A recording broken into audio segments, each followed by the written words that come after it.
Hello, my name is Maxwell Johnson, and today I will be presenting on genetic counseling as a career.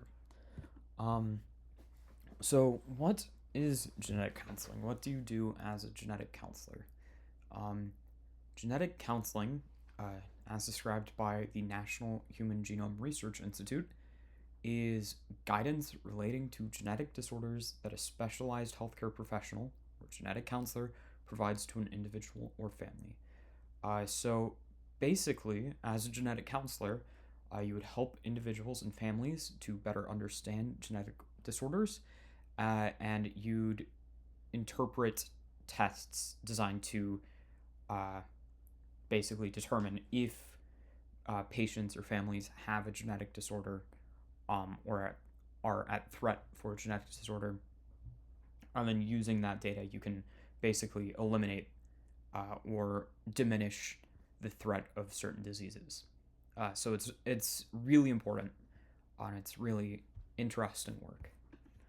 Um, so according to a genetic counselor by the name of Joyce Turner, I then help them decide if genetic testing is right for them. If my patients choose to get tested, I explain their results. If they are at high risk for breast cancer, I help them make a plan to manage their risk. So this is the basis of genetic counseling. So you inform patients, you help them get the tests they need, and if those tests come back with some results they don't want to see, you're able to help them manage the risks of the condition and possibly alleviate the condition. Um, so, what do you need? Um, According to the National Society of Genetic Counselors, aspiring genetic counselors have kind of two main requirements. So they need a bachelor's degree related to genetics and sciences. So it doesn't have to specifically be genetics, it just has to be genetics adjacent. And then, in addition to that, you need a master's degree from an accredited program that's supported by the ACGC, or uh, that's a hard word for me to say, but Accreditation Council for Genetic Counseling. And on completion of this master's program, you have to take a certification examination, um, similar to how, if you were to be a doctor, you're supposed to take the MCAT, and uh, or how you have to take an exam if you're a dentist. It's just kind of that same kind of certification examination, just in this case for genetic counselors. So do I think I am personally ready?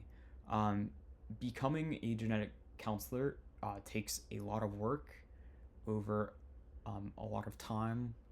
It takes about 6 years to become a genetic counselor from start to finish of your higher education. So I think in terms of anything difficult, people can do what they put their minds to, and that's really optimistic. Um, but I do genuinely think if I put my mind to it, it is something I'm going to be able to do. Um, I do also think it's one of the hardest things I'll ever do. It's going to be one of the hardest academic achievements I'm able to achieve. I think it's possible though, and I think with enough time and effort, I will be able to make it to that point. And what path would be ideal? So as far as I understand it, I'm doing good on the bachelor's front, but I need the master's, and I need to be able to pass that examination, like the certification, and then in um, addition to that, I also have to get hired at some point. So ideally, I would finish my studies at Clemson with a bachelor's of science in genetics sometime in 2028. I would apply to an accredited program, such as the genetic counseling program at MUSC, and then I would attend said program and take the certification exam after I'm done with the program.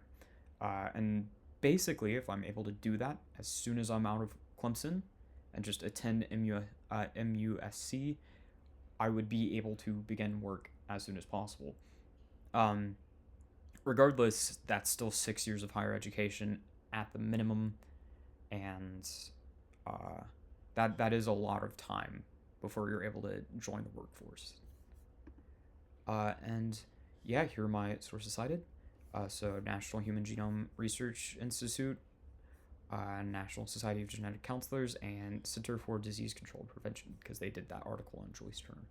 And yeah, that's about all there is to it. Thank you for your time.